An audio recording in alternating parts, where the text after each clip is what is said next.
Welcome, in front of me is ASUS Chromebook C434, and in this video I will show you how to insert SD card into this laptop.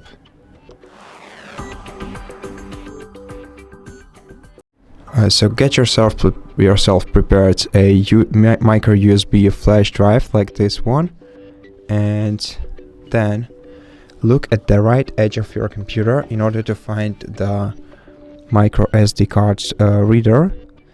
And now what you're gonna have to do is carefully insert the SD card this way and then slightly push it inside for this laptop to read it. And once you insert it inside, your device will detect the removable device, and in order to find it you have to go to Files, then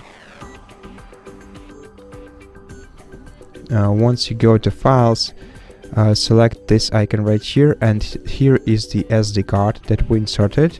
Here are the files on it. So basically this we know that this laptop sees this SD card. Now to remove it, just have to slightly push it back inside and it will jump right out. And basically that's how you use micro SD card with your laptop. So thank you so much for watching this video. If you liked it, consider subscribing to our channel, leave us a like and a comment below, and I'll see you in the next one.